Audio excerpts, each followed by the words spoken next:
I guess I could say I've been always called to nature, and chain of events of life. You think you're going this way and you end up going that way, and so on and so forth. I just wanted to find a career that kept me in the outdoors, and I was a hunter myself. I grew up hunting. I think I harvested my first deer in North Carolina when I was 5, and ever since then it was a hook on a marlin. I couldn't stay out of the woods.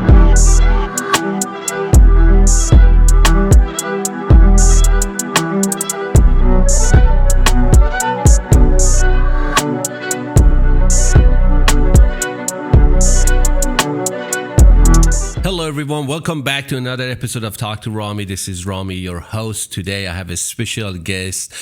Hunter Dane is here, and we're going to talk about hunting. It's so funny, hunter and hunting. This is one of my favorite subjects because I'm not a hunter, but I want to know the reason behind it. So listen up. If you like it, please share it and give us a like. Hunter, welcome, man. Welcome to the show. Rami, how are you doing this morning? I am doing great, buddy. You know, this is a fascinating story. First of all, you got to tell me how you end up doing hunting. But this is a subject is very touchy prior years, or anybody that you talk to in the past 10 years. Mm-hmm.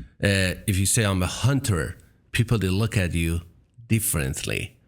Absolutely. I don't know why. You know, I personally don't hunt, and This is my philosophy. Okay, if it was survival, I hunt, I kill, I eat. But for fun, I can't do it. I can't pull the trigger. I don't know why. Maybe it's my mentality. Maybe I don't understand the balance of the nature and the existence of the animal.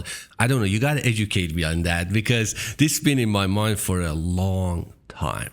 Absolutely. No, and there's a lot to talk about. We can try to cover as much as we can in this podcast, and we might have to come back and do another one in episode 2. But there's a lot to be said, running that fine line between trophy hunting and sustainability is something that when you say you're a hunter, people immediately go to, oh, you kill animals for fun. And while you enjoy what you're doing, being out in nature and being able to fill your freezer, 99.9% of hunters are animal lovers, and it's off kilter to say I'm a hunter because I love animals, and somebody will immediately come back, well, you're killing an animal. How can you love an animal? And it's the appreciation factor is what really boils down to appreciating that animal from where he lives, appreciating that animal for what he can provide you as far as sustainable, truly organic meat. And that's something that people post-COVID, I believe, are starting to wrap their mind around, but still need to bring awareness to hunters are doing a positive thing, whether it's wildlife management or feeding their friends and family, disconnecting into nature. That's a positive thing. There's no negatives that come out of hunting. But how you got into hunting, you personally, what drove you to just say, hey, I want to go and be a hunting coach, I better call it, and because you have over 50,000 hours in the wildlife, and you have been taking so many people for the expeditions, how you got into this, how you got interested in hunting? Oh man, I was looking for a good reason to cut out of class in high school. I've always loved nature. I love the outdoors. It's I guess I could say I've been always called to nature, and a chain of events of life. You think you're going this way and you end up going that way, and so on and so forth. I just wanted to find a career that kept me in the outdoors, and I was a hunter myself. I grew up hunting. I think I harvested my first deer in North Carolina when I was 5. And wow. Ever since then, it was a hook on a marlin. I couldn't stay out of the woods. I constantly spent all my free time watching animals, learning their habits, learning where they lived, what time of year, where I could find them. And in the very small scale of the East Coast, which hunting is prevalent, but the species that you can hunt are not. You've only got a set number of species. I wish I would have grown up somewhere out west or Alaska or somewhere to where the wilderness and the nature is endless. But, the East Coast gave me my start. And honestly, it laid the carpet for me to be able to grow and learn from other people throughout the years, different terrains in several different countries. And my appreciation only grew. So I guess to circle back and answer your question, I just wanted to find a career that I could be in nature, and it just did nothing but open doors for me as far as being able to teach people, being able to mentor people, being able to help people survive or bring their bucket lists to life. And, there really hadn't been many closed doors in that realm. Do you think hunting is a mindset therapy, or is it just sports?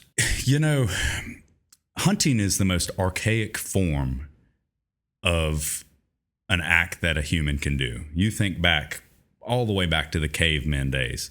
Cavemen had to hunt and provide. You fast forward to kind of the first pioneers coming across the United States. There wasn't a grocery store. They had to harvest elk and mule deer and antelope and stuff like that to survive. So hunting has become a sport. I guess that's a great question. Hunting has become a sport based on people's innate need to scratch a primal itch.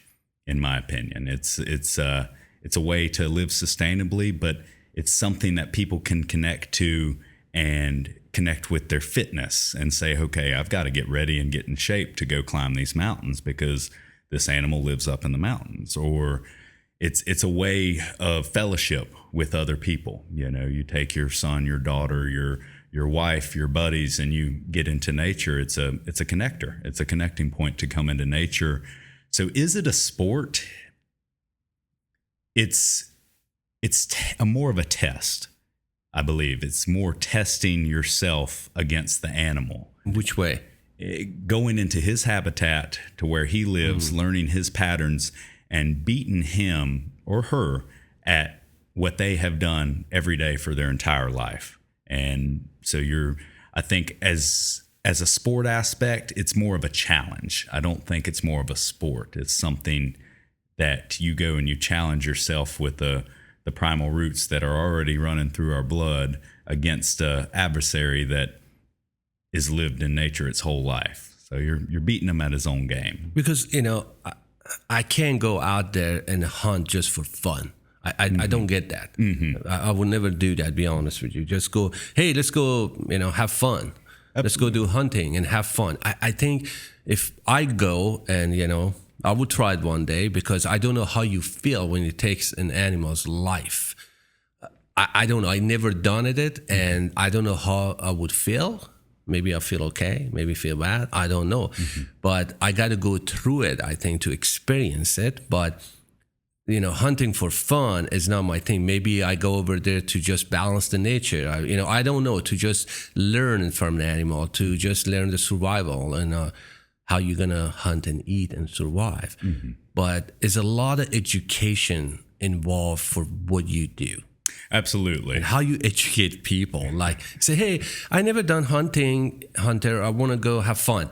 What would you say to that person? Oh, man, or sir, wait, it's not the fun, it's the expedition. It's an appreciation. You got to appreciate nature. You got to appreciate and love animals. You've got to appreciate Mother Nature and the weather, because it's not all lollipops and rainbows when you go out into the backcountry or wilderness, and so it's an appreciation that you have to have for nature, and then also a connection more so. You go out there to connect back to nature and disconnect from normal society, and I think that's where the fun comes in. And I explain this to a lot of my clients.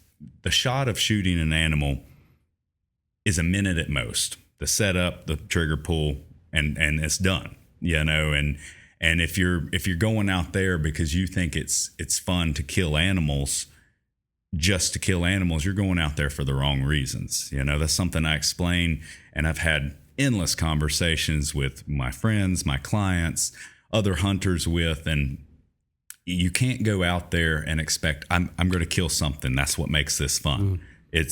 I'm going to go out there and I'm going to experience nature. I'm going to have some really good physical fitness and hike around and enjoy the smells and the sounds and leave the phone behind. And if I happen to see an animal, or if I happen to see my target animal, great. If I happen to harvest my target animal, That's the cherry on top. But the happiest hunters in the realm that I live in are the hunters that are just as happy if they harvest an animal, or just as happy if they don't. Have you ever had or been in the situation that you had to reject somebody for expectation and said, "No, sorry, I can't take you. I can't do that"? I have not, but I've made it my mission when I get a hunter or a client that has the mindset more so of the trophy. Shooting, killing an animal is fun to me. I look at that as a challenge. And throughout the hunt, I don't think there's anybody that I've had that has come in with that mindset and hadn't left with their eyes open saying, wow, you know what?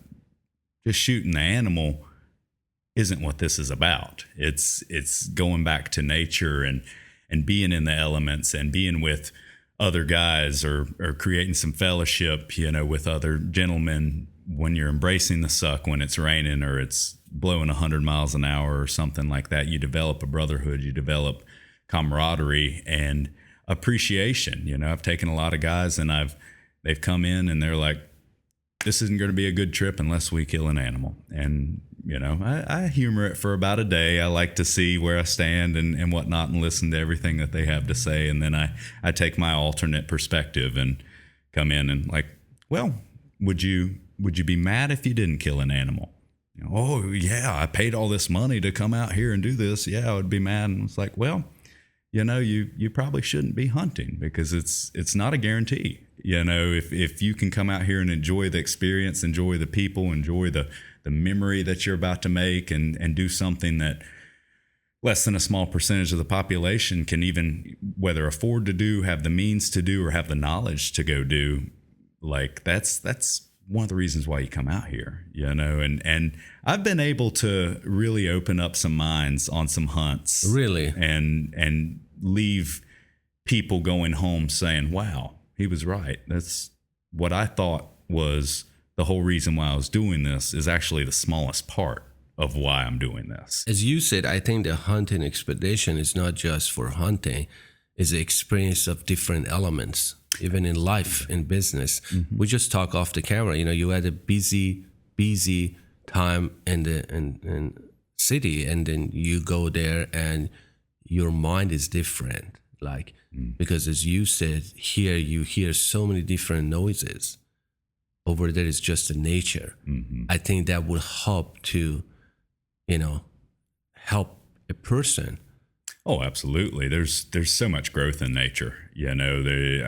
I just got back in May doing some brown bear hunts on the peninsula with Bushwhack Outdoors, and you can hunt bears now. Yes, so we were doing brown bear hunts. You can't eat them.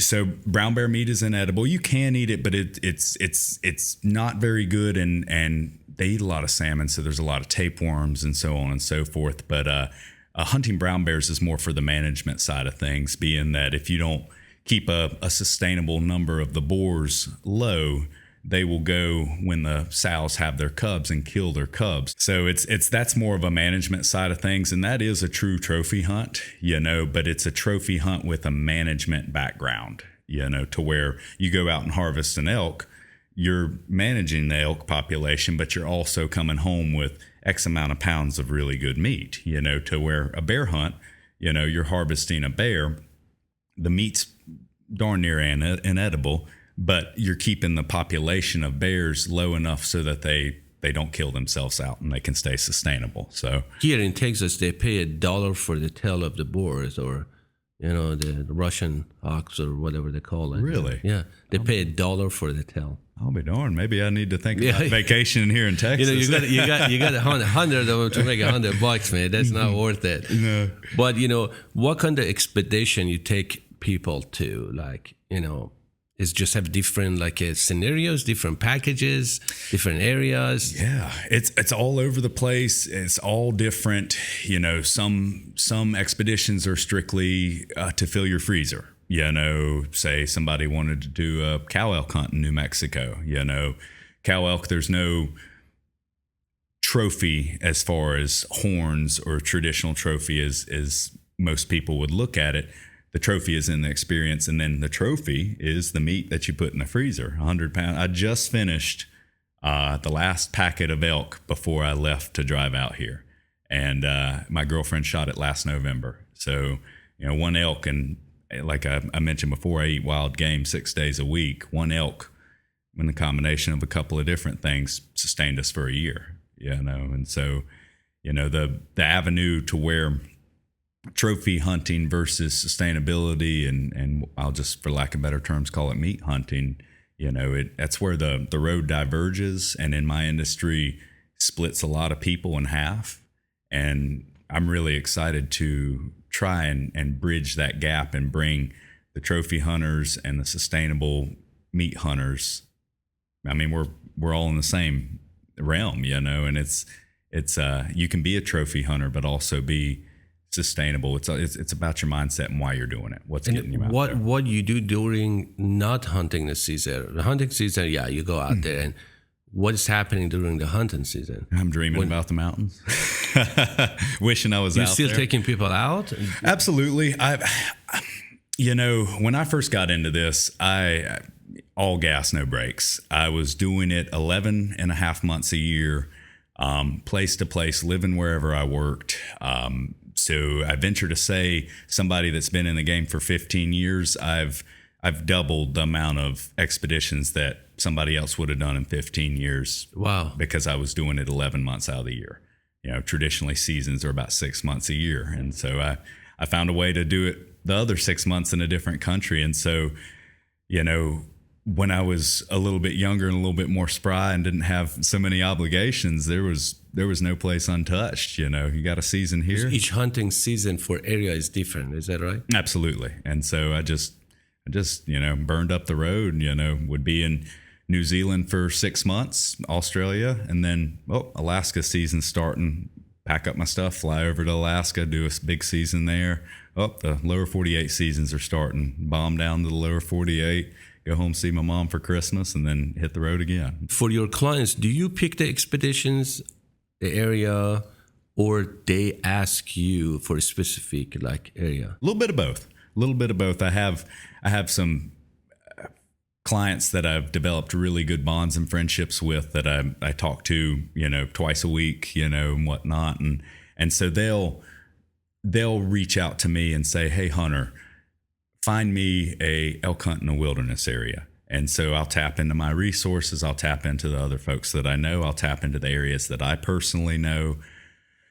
Trying to get around hunting has gotten really expensive. Which way? Yeah, if you're going to outfit and hire myself underneath an outfitter, or hire me as the outfitter myself, the competitive market is through the roof. It's very expensive. But there's other ways to do it to where you can stay cost effective. But most people don't know how to go about it.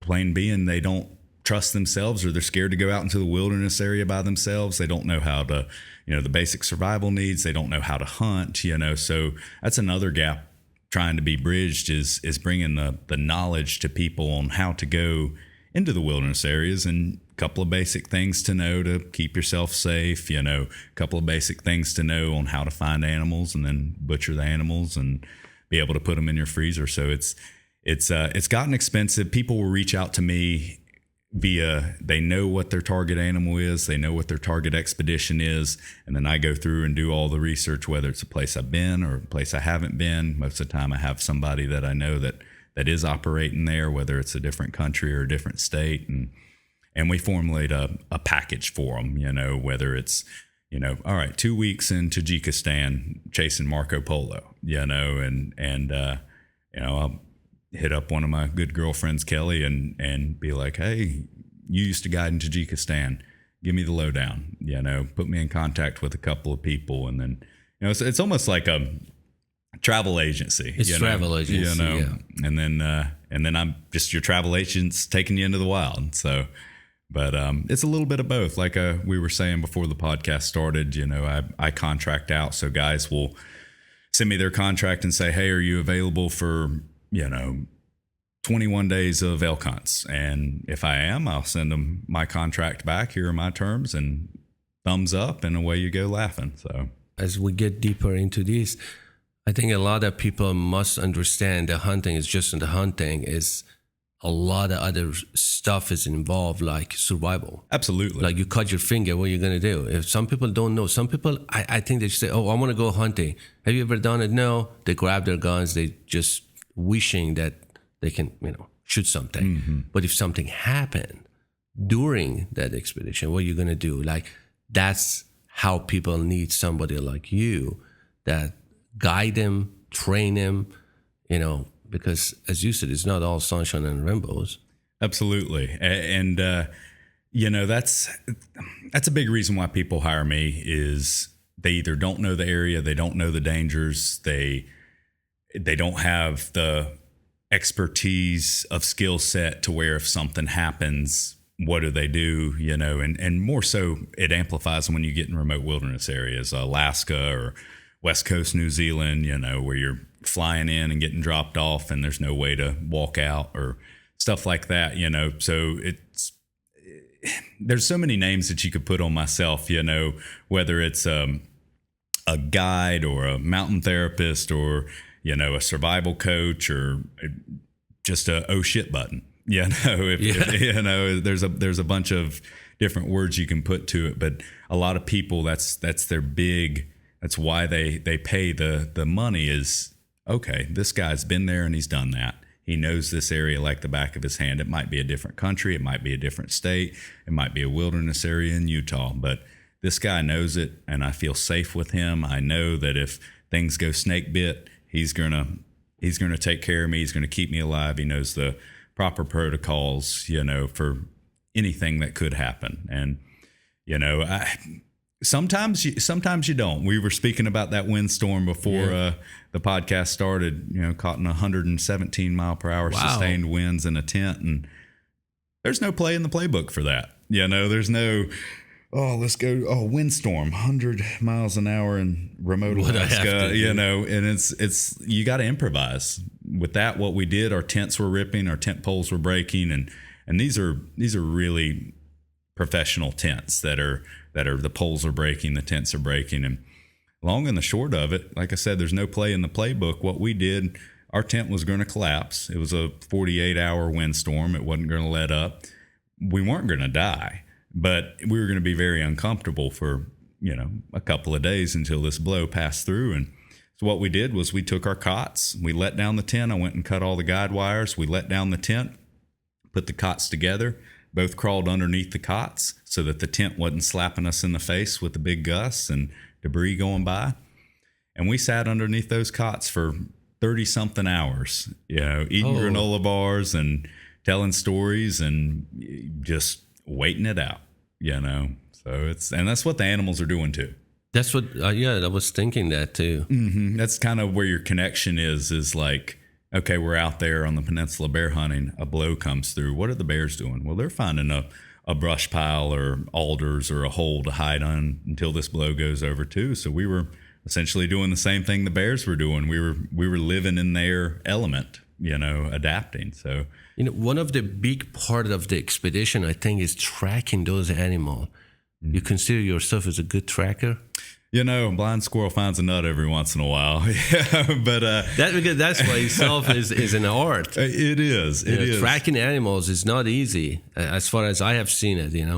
I'm nowhere near the PHs in Africa that can smell a hoof print and tell you how far away that animal is and what he had for breakfast. But I consider myself better than average on tracking, and a lot of it's just paying attention to detail.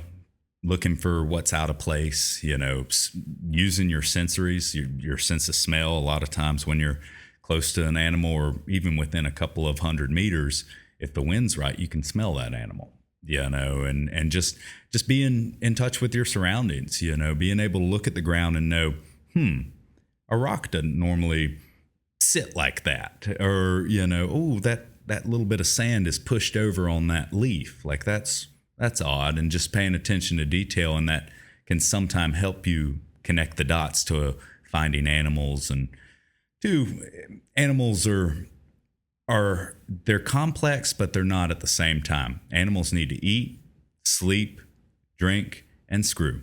Yeah, no, it's pretty simple. It's like humans. Exactly. We are.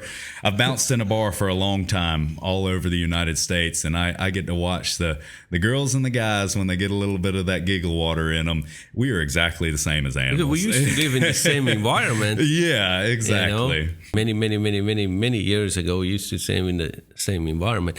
But when people they're coming out of the expedition, what are their feedbacks? What they said? What they learned? Oh, it's life-changing. Even if it's... In which way? Like, even if you have an experienced hunter that's been on 100 trips or somebody doing their first trip, there's no... That's what's so addicting about the wild is there's no two trips the same. There's no two outs the same. Everything that happens is new. Every time somebody goes out, it's a different experience and you learn something. That's the wilderness is challenging. The wilderness is unforgiving. Remote areas, I mean, they will chew you up and spit you out and laugh while they're doing it. And each time you go out, you're challenging your mental, you're challenging your physical, you're challenging your primal teachings and your primal urges. And when you get done with a trip, it's a huge boost of confidence. It's a huge feeling of success that you've gone out and you've survived and beaten Mother Nature for that sense. She might have beaten down on you while you're in there, wind, rain, snow, cold, so on and so forth. But it's more so coming out with a respect, and it's coming out with a sense of confidence. I know for me, every time I get on a plane to go up to Alaska, I'm like, I can't wait. I'm excited, but I'm a little nervous. I'm like, oh man, here we go. Can I do this again? Alaska's tough. Alaska, really kicks your butt. And then I get on that plane and I'm leaving after a big stint up there. It always is just such a fulfilling feeling to just, yeah, that was amazing. I did that. I can do this, and it's feel of accomplishment. Absolutely. Huge feeling of accomplishment, huge feeling of just stress leaving the body, because you're a traveled man. I've heard that you travel all over the place. It's the same stimulation as when you're traveling to a new country for the first time. You can't even think about what's going on back home. You're so stimulated. You're absolutely right. Yeah. And so that's the same thing with nature. You get landed in the Brooks Range of Alaska and you've never seen this before. Everything, even if you have seen it before, it's never gets old. It's so stimulating. It's so just invigorating with, wow, that plane just left and I'm 100 and something miles from anywhere.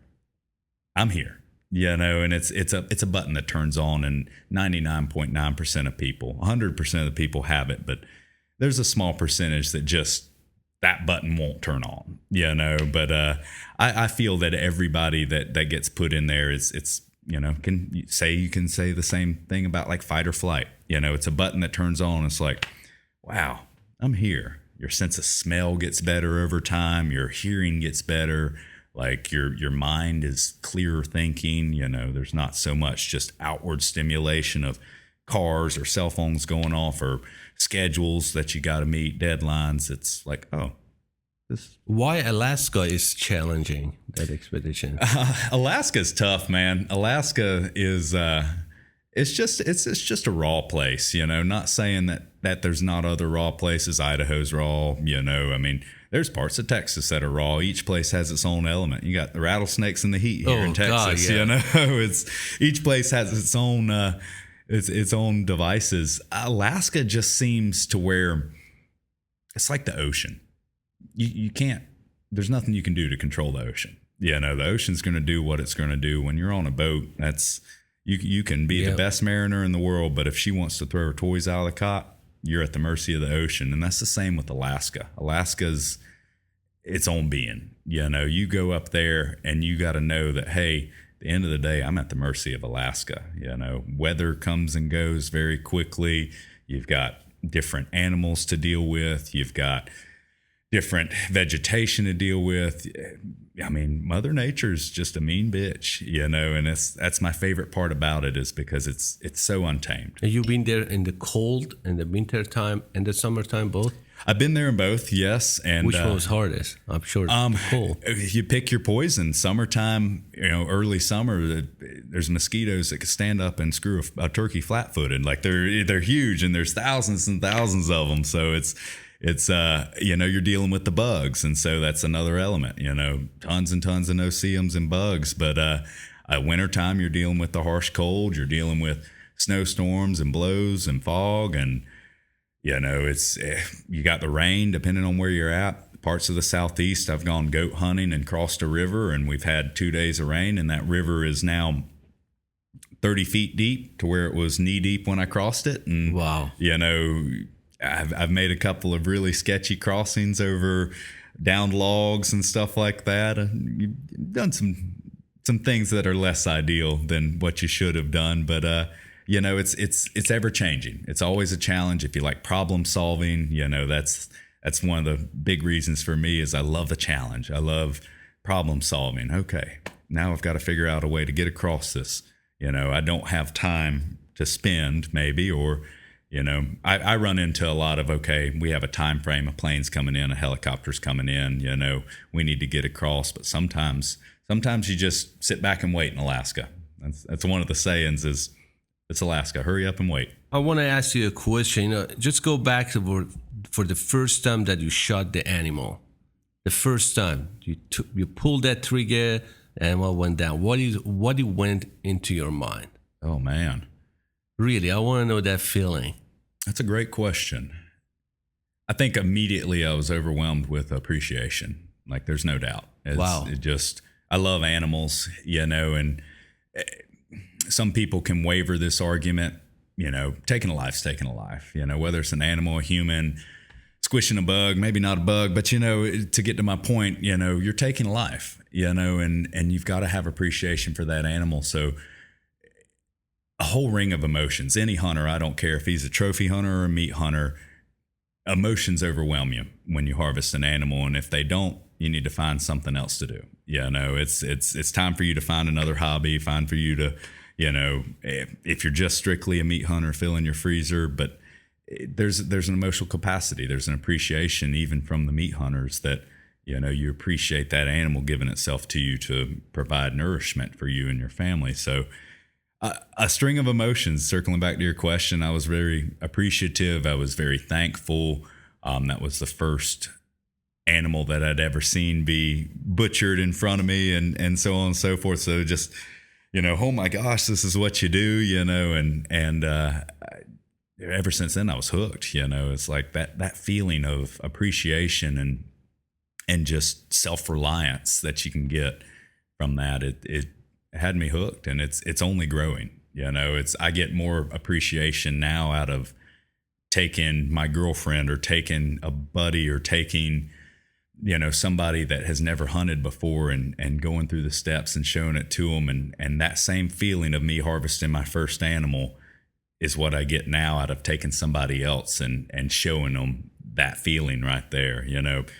Several grown men have cried. It's the emotions that run over you. I've seen some wild reactions. Really? People shaking and jumping up and down, hollering, or immediately taking a knee and touching that animal and thanking it, or the adrenaline boost dumps up and down, all the chemicals, serotonin. It's like a tornado of emotions that hits you, and it's something very special. That's our connection with the land. That's our connection with the animal. That's our connection with nature. Now, you're getting famous, you're getting bigger, you're getting busier. Where are you going? What is your goal? Where do you see yourself? Today, probably Lubbock. It's a good question. I'm just along for the ride. I just go with the flow. Absolutely. Whatever happens in whichever direction I go in, I'm embracing it with open arms. If it's the path I'm supposed to be on, then that's the boat that I'll row up the stream. I would love to show and introduce people to nature that have never experienced what I've experienced. From a small scale to a large scale, I want to bring people back to nature. I think that's my calling.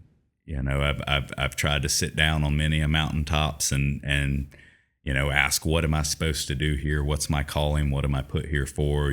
How can I reach a lot of people and really connect people back with something that has benefited and provided so much for me. And so I want to be able to provide people with an outlet and a connection with nature. And I believe that that's my calling. So, whichever avenue that takes me in, I'm happy to go in. Fame is kind of like a pair of socks to me. You wear it until they're dirty, and then you wash them and you put on a new pair. So, it's that's very rewarding. That's very rewarding what you're trying to do. And that's the huge thing for people to connect with the nature. Absolutely. Because most of us, we don't know how, be honest with you. We don't even know how to connect with ourselves sometimes. Absolutely. And now you expect them to connect with the nature and understand the nature and elements in the nature, including the animals. It's something that's around us all, whether you live in the city of Austin or you live in remote Utah. It's around us, and it's here for all of us, and we're slowly but surely getting further and further and further away from nature. And that's my job. I want to bring people back to it, whether it's going for a hike outside your city for a half a day trip. You're still getting some sort of connection with nature and being away from the unnatural stimulation and everything that you're leaving in your city. And so that's something pretty powerful. It's something that people can really adhere to and ultimately make you a better person, find out, what your mannerism and who you are inside and what you're capable of, or even just taking a breath of fresh air. I think nature can change you. Absolutely. I have seen it before. Yeah, there's no doubt. Like they say, the war changes you, the nature will change you too. Absolutely. No. You learn so much from nature, and you learn about yourself. Agreed. There's nothing negative that's ever come out from nature. If it's a negative, actually, is a lesson. Which in turn, takeaway is a positive. When is a big expedition? Do you have anything coming up? I am in the process. I drove in from North Carolina, and I'm continuing my drive. Thank you for stopping by. Absolutely. No, thank y'all for having me. It's excited to be here, and thank you for making time. Yeah. I'll be driving up to Salt Lake City to where I'll fly up to Southeast Alaska, and I've got... Again, Alaska. Yeah, it's something keeps drawing me back. And I've got a couple of 4 mountain goat trips that we'll be doing. So I'm quite excited about that and doing something different we haven't done before. I found a pilot to fly us into some of these mountainous lakes on top of the mountain, and kind of mountain bowls. And he'll fly us in on a float plane and drop us off and leave us to our own devices with nature. And I'm quite excited. I've got some really good people. When you set up the expedition, for example, you have a client and maybe a 1, 2, 3. Are you opening that expedition to other people to join, or just specifically for that specific clients? Like, for example, if somebody wants to join you in Alaska right now, they hear it and say, oh, shoot, I want to go do it. How that works? You'd have to schedule your own time, your own group. It's exclusive, and plus just from safety, depending on where you're going, no more group sizes than 4 people, just from a safety aspect, depending on where you're going. Of course, if you're doing something a little less intense as Alaska, you can have a little bit bigger groups, but, trying to keep everybody safe, I found for me personally, 4 is 4 or less is the magic number. Oh, really? Mm-hmm. Yeah. Have you had like a one-on-one too? Oh, absolutely. Yeah. Really? Yeah. Lots of one-on-ones, lots of 2-on-1s this year in Alaska. I'll have a husband and wife, and the second round is 2 really good buddies. So, pretty excited to see how the husband and wife do. And if people, they want to book their expedition or ask you to take them for expedition, where do they have to go? Most website? Most of my bookings come from our website at madeuntamed.com, or my Instagram, hunter.dane. That's, in this day and age, social media and Instagrams, that's really the way of the future as far as bookings. But to be quite honest, I would say 80% of my bookings come from word of mouth. somebody that's done a trip and been like, they had a great experience. Exactly. Word of mouth is one of the best marketing tools, but social media is a close second. Yeah, that's the way to go, man. But I am so happy you stopped by. We talk about this, but I promise you, I will join you for one Please. expedition. Maybe you and I will go together, and then we document that. Absolutely. We have to document it. I'm all about documenting, not creating. But we do that. It's going to be fun.